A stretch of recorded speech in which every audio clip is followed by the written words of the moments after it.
Guys, jadi nggak nih belajar bareng ya? Ya jadilah, masa kagak? Bun, itu taruh dulu nggak HP lu? Mau belajar nih? Bentar dulu C, soalnya ada berita hot nih. Berita apa tuh?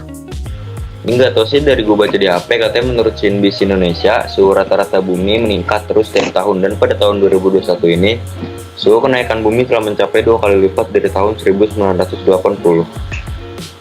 Kok bisa? Diambil dari carbonbrief.org, dikatakan bahwa jumlah emisi CO2 sebagian besar disumbangkan dari bahan bakar fosil, yaitu sebesar 36,4 miliar ton di tahun ini. Iya juga sih, rata-rata orang zaman sekarang pasti lebih memilih untuk naik kendaraan bermotor dibandingin naik angkutan umum atau jalan kaki. Otomatis kan jumlah permintaan masyarakat terhadap bahan bakar fosil pasti meningkat. Beneran? Iya C, di sini ada data dari Korlantas Mabes Polri yang katanya kendaraan bermotor yang terdaftar sampai Juli 2021 telah mencapai 133.617.012 kendaraan. Sebenarnya ya, kalau buat mecahin masalah ini tuh kita tuh punya kudu pegang variabel penyebab masalahnya dulu. Soalnya kan setiap variabel itu menentukan output yang akan kita dapatkan. Nah, terus dari data yang udah dibilang, kita tuh bisa nentuin variabel acaknya. Seperti jumlah emisi CO2 yang merupakan variabel kontinu, dan juga kendaraan yang terdaftar tersebut merupakan variabel diskrit. Emang variabel discrete sama kontinu apa bedanya? Gampangnya sih begini, kalau diskrit itu variabelnya pasti bilangan bulat, nggak mungkin pecahan atau desimal. Kayak contohnya kendaraan bermotor, itu kan nggak mungkin jumlahnya tuh desimal ataupun pecahan. Tapi kalau variabel kontinu itu variabelnya bisa berupa pecahan atau desimal. Contohnya emisi CO2 yang bisa dinyatakan dalam bentuk desimal kayak 36,4 miliar ton gitu. Benar tuh. Terus datanya buat apa dah? Datanya itu tuh bisa kita jadiin pedoman buat nyelesain masalah itu. Yes, kumpulan data yang diambil dari lapangan bisa dijadikan analisa, yaitu dari data-data statistik yang ada.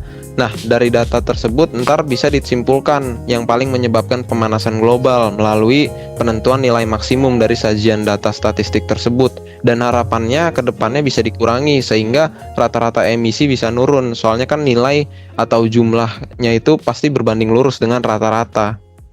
Wah, gitu. Pemanasan global ini banyak sebenarnya penyebabnya. Besar juga bagi lingkungan dan dampak tersebut makin kesini makin menjadi. Iya sih, tapi kan banyak juga sekarang orang yang mulai udah tersadar.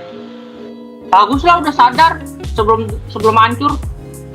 Salah satu tokoh lingkungan yang gue tahu sih ada Dermawan Denasa. Beliau baru-baru ini mendapatkan anugerah Kalpatru tahun 2021 pada kategori perintis lingkungan hidup. Beliau merupakan pendiri Rumah Hijau Denasa dan karyanya itu bahkan udah menyelamatkan 563 jenis tanaman. Keren ya.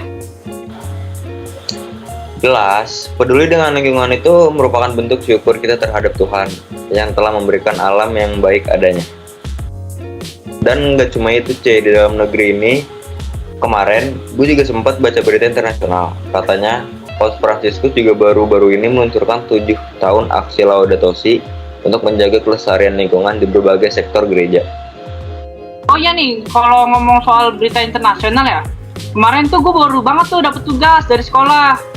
Katanya sih suruh bikin berita. Nah, tapi tuh gue bingung gimana cara bikin beritanya tuh biar menarik.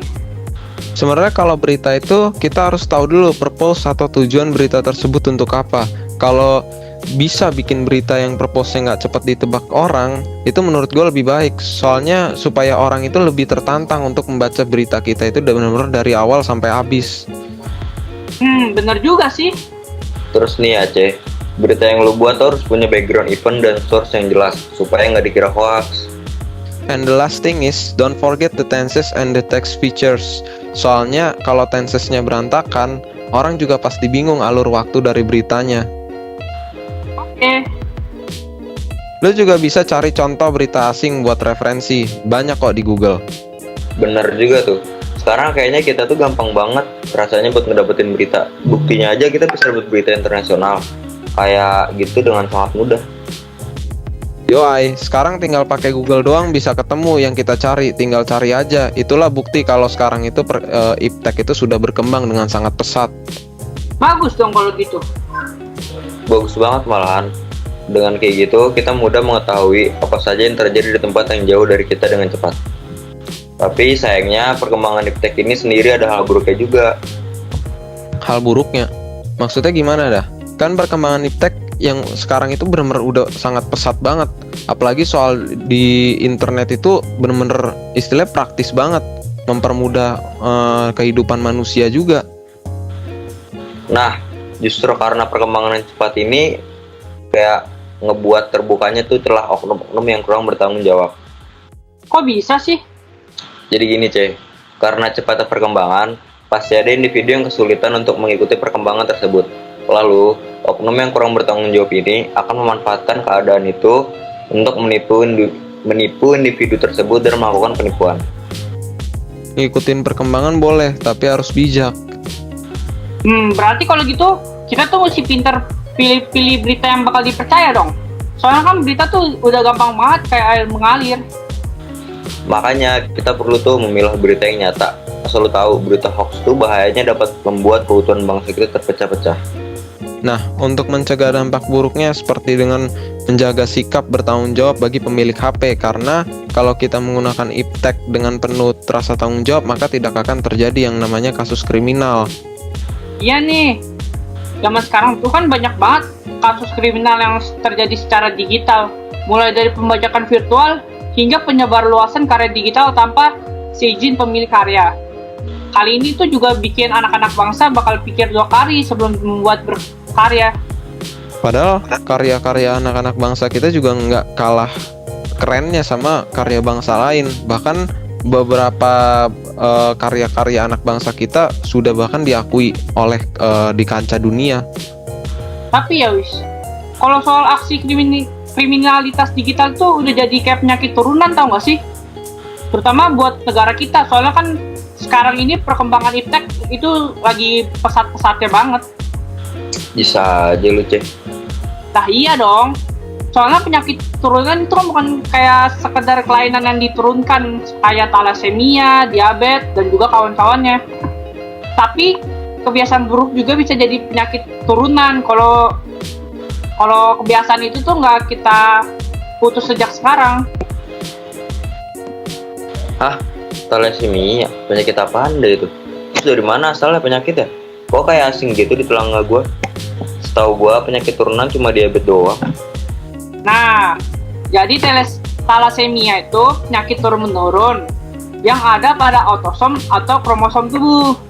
Talasemia ini bersifat resesif, jadi sangat tidak mungkin nampak gejalanya jika tertutup gen dominan yang normal, atau mungkin hanya sedikit yang muncul gejalanya.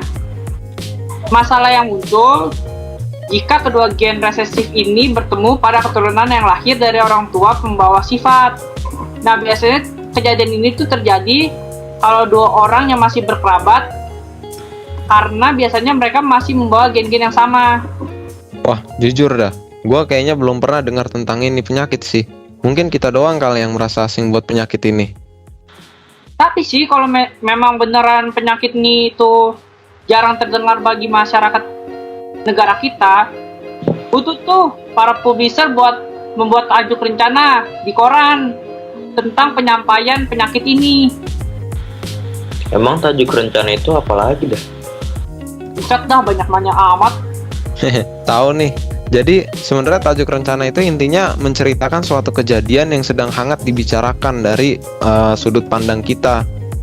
Dan pastinya tajuk rencana tuh harus sesuai dengan kejadian yang memang benar-benar terjadi. Oh alah gitu toh. BTW, ini kita jadi belajar nggak sih? Dari tadi kasihkan ngobrol, gue jadi capek duluan. Udahlah, lanjut besok aja. Percuma kalau belajar udah capek duluan. Nanti nggak masuk deh ilmunya. Ya wes dah, dadah. Bye-bye guys. Bye.